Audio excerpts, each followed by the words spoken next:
CIET NCERT presents AudioBook Poorvi, Textbook of English for Grade 7. Page number 28, Unit-1, 3 Days to See. Let us do these activities before we read. Activity 1. Work in pairs. Recall a visit to a place that you liked. Discuss the details of that place and write about the following. The first is name of the place. The second is the person or persons you went with. The third information that you need to provide is the things that you could see, listen, smell, taste, touch and feel. The second activity. How does this memory make you feel? The third activity. Do you think your visit or experience would be different if you could not see or hear? Share your answers with your classmates and the teacher. Did you know that our 5 senses are essential for us to experience and make sense of the world around us? At the bottom of this page, there is a picture in which some trees are there and some crows have perched on one of the branches. Some students are also there and they are trying to smell something. One of the boys is trying to hear something very carefully, and there is a girl. She's trying to eat a fruit, I guess. Page number 29. Let us read. I, who cannot see, find hundreds of things to interest me through mere touch. I feel the delicate symmetry of a leaf. I pass my hands lovingly about the smooth skin of a silver birk or the rough, shaggy bark of a pine. In spring, I touch the branches of trees hopefully in search of a bud, the first sign of awakening nature after her winter's sleep. Occasionally, I am very fortunate. I place my hand gently on a small tree and feel the happy quiver of a bird in full song. At times, my heart cries out with longing to see all these things. If I can get so much pleasure from mere touch, how much more beauty must be revealed by sight? And I have imagined what I should most like to see if I were given the use of my eyes, say, for just 3 days. I should divide the period into 3 parts. On the first day, I should want to see the people whose kindness and companionship have made my life worth living. I do not know what it is to see into the heart of a friend through that window of the soul, the eye. I can only see through my fingertips the outline of a face. I can detect laughter, sorrow, and other obvious emotions. I know my friends from the feel of their faces. Let us now understand the meanings of some difficult words used on this page. The first word is symmetry. It means evenness. The second word is bark. It means a slender tree with thin peeling bark. The next word is shaggy, which means hairy. And the last word is quiver, which means shiver. Page number 30. On the left side of this page, there is a picture of this girl. She's trying to feel a beautiful flower. I find that it is a rose that she's trying to feel. At the bottom of this page, there is a picture of Mother Nature.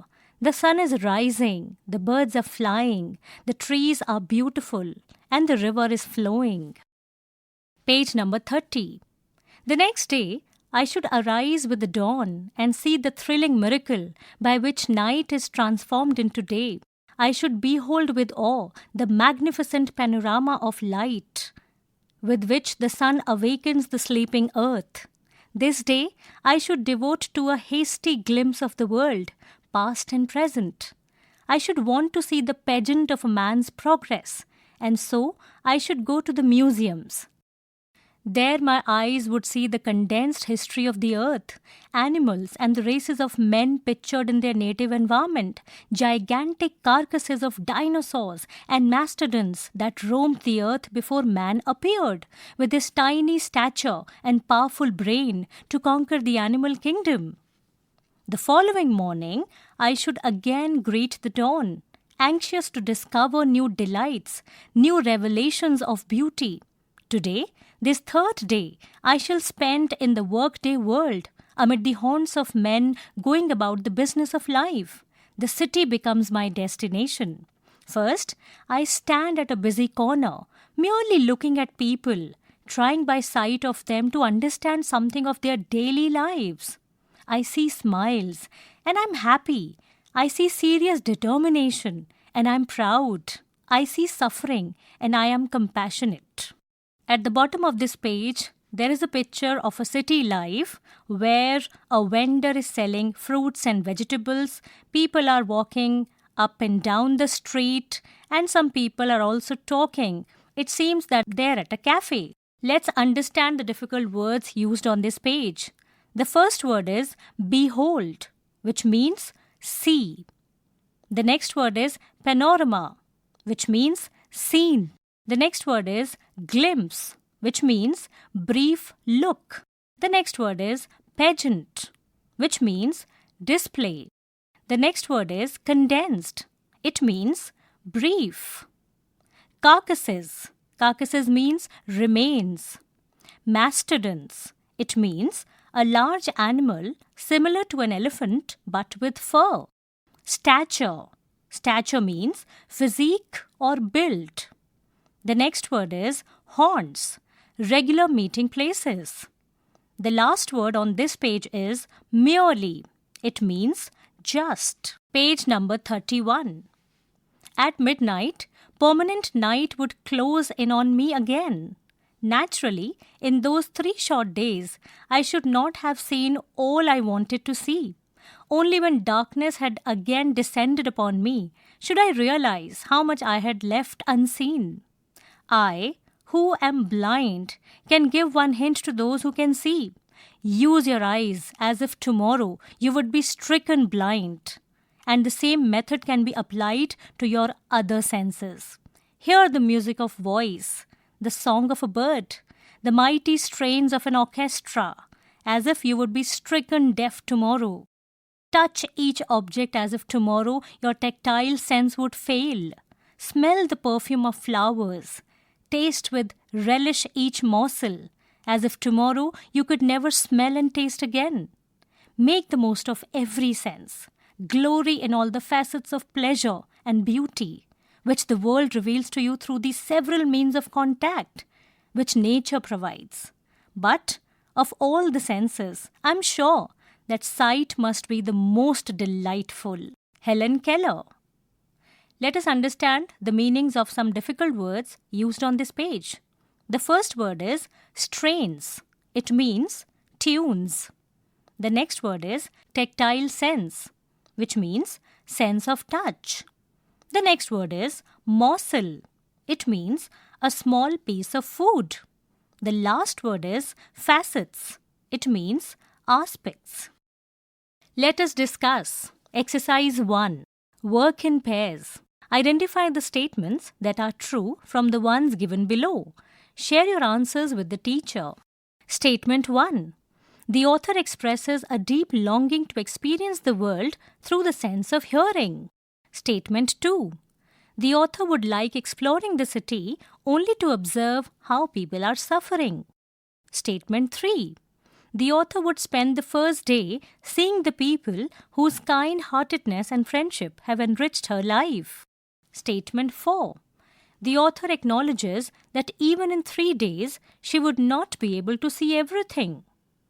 Statement 5.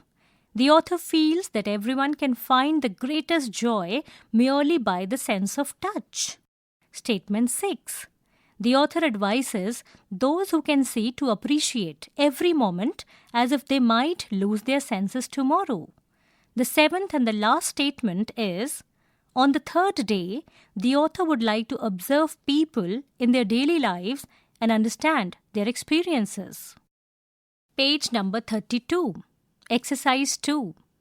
Complete the table given below with what Helen Keller wanted to do on the 3 days as if she had sight. Day 1. See the people, know her friends from the feel of their faces. Day 2. Arise with the dawn. Day 3. You have to provide the information. Exercise 3. The author says that you need eyes to be able to see the true self of a person. Therefore, she refers to the eye as window of the soul. How is the narrator able to understand the feelings of a person? Let us think and reflect. Exercise 1. Read the extracts given below and answer the questions that follow. Extract 1. I feel the delicate symmetry of a leaf. I pass my hands lovingly about the smooth skin of a silver birk or the rough, shaggy bark of a pine. In spring, I touch the branches of trees hopefully in search of a bud, the first sign of awakening nature after her winter's sleep. Occasionally, I am very fortunate. I place my hand gently on a small tree and feel the happy quiver of a bird in full song. Question 1. What does the delicate symmetry of a leaf symbolize? Question 2. List 2 phrases from the extract that describe the texture of objects in nature. Question 3. Complete the sentence appropriately. The phrase, awakening nature after her winter's sleep, refers to fill in the blank. Question 4. What is the tone of the writer in this extract? Option A, nostalgic. Option B, proud. Option C, admiring. And option D, celebratory. Exercise 2. Extract 2. The next day I should arise with the dawn and see the thrilling miracle by which night is transformed into day. I should behold with awe the magnificent panorama of light with which the sun awakens the sleeping earth. This day I should devote to a hasty glimpse of the world, past and present. I should want to see the pageant of man's progress, and I should go to the museums. Page number 33. Question 1. The word thrilling has been used with miracle. Which of the following words does not match with the word thrilling? Option A, experience. Option B, tale. Option C, knowledge. And the last option is adventure. Question 2. Why does the writer refer to the earth as sleeping earth? Question 3. Complete the sentence with an appropriate reason. The writer wishes to dedicate the day to a brief look at the present and past world because fill in the blank. Question 4. Why does the writer use should multiple times in the extract? Exercise 2. Answer the following questions. Question 1. The sense of touch makes up for the loss of sight and hearing. Explain the statement with reference to the text. Question 2. Why does the author believe that the sense of sight is the most wonderful? Question 3. How might the author's opinion on making the most of our senses guide us to be kinder towards people with special abilities? Question 4. What is the significance of imagining the loss of a sense according to the author? Question 5. How does the author encourage people to approach their everyday sensory experiences? Question number 6. What do the author's choices for the 3 days tell us about her values and priorities? At the bottom of this page, there is a beautiful picture of Mother Nature. The river is flowing, the sun is rising, beautiful flowers are there, and the birds are also present. Page number 34. Let us learn. Exercise 1. Sensory words are descriptive. They describe how we experience the world, how we see, hear, smell, taste, or feel something. Complete the following table with sensory words from the text in column 2 for the 5 senses in column 1. Add new words in column 3. Now, there are 3 columns. The contents of the first column are what you see, what you hear, what you smell, what you taste, what you feel. The details of the second column are panorama, music, perfume, relish, rough. Now, provide the details for the third column. Exercise 2. Read the following sentences from the text and underline the verbs. I should divide the period into 3 parts. On the first day, I should want to see. The next day, I should arise with the dawn. I should behold with awe. The words you have underlined are a combination of two verbs. In each of these sentences, should is the modal verb and the second verb is the main verb. And some of the suggestions are divide, want, arise, behold. Modal verbs are auxiliary verbs that express necessity, possibility, permission, or ability. They are used before the main verb to give additional information about the function of the main verb. Common modal verbs include can, could, may, might, shall, should, will, would, must, and ought to. Exercise 3. Identify the modal verbs in the following sentences.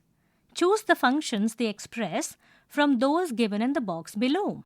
The functions given are possibility, necessity, polite request, ability, moral obligation. The first sentence is, you can learn a lot from this experience. The second and the last sentence on this page is, they might arrive late due to traffic. Page number 35. Sentence 3. She must finish her homework before dinner. Sentence 4. They ought to apologize for their mistake. The fifth and the last sentence is, he would like to have some lassi, please. Exercise 4. Read the situations in column 1 and functions in column 2. Fill in the blanks in the sentences in column 4 with appropriate modal verbs from column 3. After filling in the blanks, explain the function of each modal verb you used to your classmates and the teacher. After filling in the blanks, explain the function of each modal verb you used to your classmates and the teacher. Column 1. The first point is, you want to leave work early.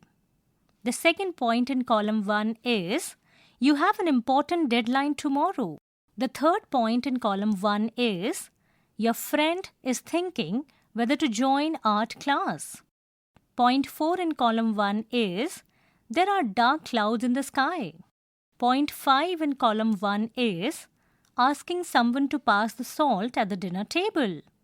The sixth point is, advising someone to apologize for a mistake. The seventh and the last point in column 1 is, deciding where to go for a picnic. Details of column 2.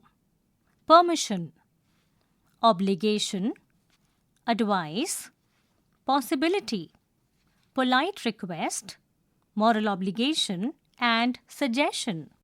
The details of column 3 are can, could, may, might, must, ought to, shall, should, will, would. The details of column 4 are, the first point is, fill in the blank. I leave early today if I finish all my tasks. Point 2. I, fill in the blank, finish this report by tomorrow. Point 3. You, fill in the blank, consider all the pros and cons before making a decision. Point 4 is, it, fill in the blank, rain later today. Fifth point is, fill in the blank, you pass the salt please. Sixth point is, you, fill in the blank, apologize for the mistake you made. The seventh and the last point in column 4 is, we, fill in the blank, go to any park nearby for picnic. Page number 36. Let us listen. You will listen to a conversation between a mother and son. As you listen, select 4 true statements from 1 to 7 given below. Transcript for the teacher on page 41. The statements are: Statement 1. Anuj finds the concept of Braille fascinating and wants to learn more about it. Statement 2. Mother is unsure of the school's efforts to include students with visual impairment. Statement 3. Anuj initially thinks that Digital India is only about learning how to use computers. Statement 4. Mother believes that screen readers are very effective for persons who are visually impaired. Statement 5. Anuj already knew that persons who are visually impaired can use computers and smartphones. Statement 6. Anuj wants to know about the effectiveness of assistive technologies for persons who are visually impaired. The seventh and the last statement is, Mother believes a right mindset is the best support for persons who are visually impaired. Now, you have to write down whether these statements are true or false. Let us speak. Work in pairs. Take turns to speak for a minute on any one of the senses you value the most. Use the given prompts to frame your response before you speak. Prompt 1. I value my sense of sight /sound /touch /smell /taste the most because. Prompt 2. One of my favorite experiences is. Prompt 3. This is so because. Prompt 4. I appreciate being able to see /hear /touch /smell /taste. Prompt 5. God forbid, if I were to lose the sense of sight /sound /touch /smell /taste, it would make me feel. Prompt 6. I would not be able to. Prompt 7. I thank God that I am able to see /hear /touch /smell /taste. Page number 37. Remember to speak clearly and confidently. Glance at your notes for reference rather than reading. Make eye contact. Use gestures if you wish to. Pronounce words clearly and avoid mumbling. Speak at a steady, moderate pace. Let us write. A descriptive paragraph describes a person, place, object, or event to create a memorable experience for the reader. To create a memorable experience for the reader. Write a descriptive paragraph describing a place that you visited recently. Follow the guidelines given below to draft this paragraph. Guideline 1. In the opening line, begin with something interesting to capture the reader's attention. Introduce the place you visited. Guideline 2. In the supporting lines, describe the place using adjectives and specific details that appealed to your 5 senses: sight, sound, smell, taste, and touch. You may include alliterations, similes, and personifications to hold the reader's attention. The third and last guideline is, in the concluding lines, summarize the description to provide a final impression. Mention what was the most important thing about that place, which others should also experience. Let us explore. Exercise 1. Do you know how persons with visual challenges are able to read and write? They read through touch with the help of Braille, a code of raised dots that represents the letters of the alphabet. This tactile code was developed over a period of 9 years by Louis Braille, who became blind at a very young age due to an accident. On the right-hand side of this page, there is a picture of Louis Braille. Page number 38. Study the code given below and write your name using it. You may use bindis or grains of dal to make the dots that you can touch and feel. Letters of English alphabet are given here: A, B, C, D, E, F, G, H, I, J, K, L, M, N, O, P, Q, R, S, T, U, V, W, X, Y, Z. The dots used in Braille language are provided under each letter. Let us now understand the numbers provided here: 0, 1, 2, 3, 4, 5, 6, 7, 8, 9. The Braille dots are also provided under the numbers. Exercise 2. Have you heard about the International Day of Persons with Disabilities? Find out when and how it is observed in India. Write your findings on a sheet and put it up on the class board. Exercise 3. Do you want to know about sign language? Go to the link given below to learn about the Indian Sign Language. The link is https://ncert.nic.int/b/li/ty/isl_200word.pdf. At the bottom of this page, there is a poster which says, Explore the World of Indian Sign Language. This poster is given by the Ministry of Education, Government of India. Page number 39. Transcripts. The Day the River Spoke. Let us listen. Refer to page 12. Read the words given in the box below. You will listen to 5 people speak about school life. As you listen, circle the words that are used by the speakers. There are 2 words you do not need. Speaker 1. Father. Should girls attend school? Yes, they should. I do my best to ensure that both my son and daughter get equal opportunities. I look forward to their successful careers and rewarding lives. I feel education gives freedom to make choices in life. Whether my daughter wants to work in an organization or be a homemaker, it should be her choice, and the same applies to my son. Speaker 2. Grandmother. I went to school, but many girls at that time could not attend school because some elders in the village felt that girls should help in the house and take care of their little brothers and sisters. I'm happy that the situation has changed today. Speaker 3. Teacher. The school prepares students for meaningful and useful participation in the world of work by learning hands-on abilities and skills, developing equal respect for head, hands, heart, valuing the dignity of labor, and understanding vocational choices for the future. Speaker 4. Student. I like to go to school. I feel that by coming to school and reading the books, I learn about things from all over the world. I also have friends with whom I can share my feelings. Page number 40. Speaker 5. Principal. Everyone should attend school.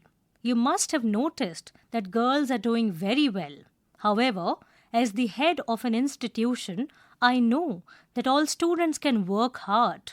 My message to students is that they should attend school regularly and take part in every school activity without bothering whether it is for boys or girls. The idea is to focus on learning. You will once again listen to the 5 speakers. As you listen, match each statement 1 to 7 to each speaker 1 to 5. There are 2 statements that you do not need. Try again. Let us listen. Refer to page 24.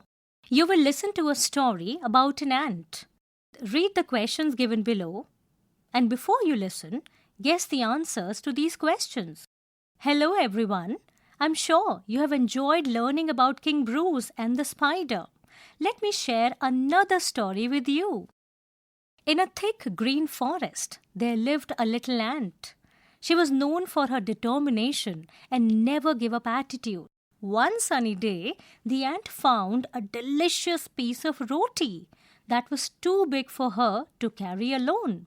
This crumb is huge, but I must get it back to the anthill. My family will be so happy, she thought to herself. She tried to lift the crumb with all her might, but it was too heavy. She tried pushing it, pulling it, and even rolling it, but nothing seemed to work. Exhausted, saddened, she sat down and began to cry. As the ant sat there, feeling beaten, she noticed a small bird nearby. The bird was trying to build a nest. It picked up twigs and leaves, but every time it tried to place them, the wind would blow them away. However, the bird did not give up. It kept trying over and over again until finally it managed to build a strong nest. Page number 41. If that bird can keep trying and succeed, then I shouldn't give up either, she thought, feeling inspired. Determined once more, the ant gathered all her strength and decided to try again. She called her fellow ants for help. Together, they formed a chain and lifted the crumb with their combined strength. Slowly but surely, they carried the crumb back to the anthill. We did it! Thank you, everyone! We showed that with teamwork and never giving up, we can achieve anything, the ant shouted, excited and grateful. She and her friends celebrated their success. We too should learn this lesson from the ant's experience. Never give up, no matter how difficult the situation may seem. Hope you all liked the story. Thank you. Now, listen to the story once again, and as you listen, check whether your answers are correct. Rectify wherever needed. 3 days to see. Let us listen. Refer to page 36. You will listen to a conversation between a mother and son. As you listen, select 4 true statements from 1 to 7 given below. Anuj. Ma, we have a new student in our class, Tara. She's quite talkative and pleasant. You know, the writing in her books doesn't look like ours. It's different. She told us that it's called Braille. Mother. It's great to know that your school has facilities to address the needs of the visually impaired. Thanks to the Digital India initiative, which is paving the way for inclusion of the visually impaired. Page 42. Anuj. Oh, Digital India. That's about being computer literate, isn't it? Mother. Well, Digital India is about more than just internet access. It aims to include everyone, including people with disabilities, by providing digital infrastructure and services. For the visually impaired, it means access to assistive technologies like screen readers, voice-over-enabled smartphones, and apps that can make daily activities easier. Anuj. Oh, interesting. What is a screen reader, Ma? Mother. I knew you would ask about it. Well, a screen reader is a software application that helps people who are visually impaired use computers and smartphones. It reads out the text displayed on the screen and provides audio feedback. Anuj, that's amazing! So, Tara can use a computer just like we do? Mother, yes, she can. Anuj, so it makes a big difference in their daily lives. Mother, it certainly does. It ensures that people who are visually impaired can use digital services independently without help from others. This can improve their quality of life. It also opens up more job opportunities in fields like IT, banking, and more, where they can work just efficiently like anybody else. Anuj, wow! So that means people who are visually impaired can work and do things on their own.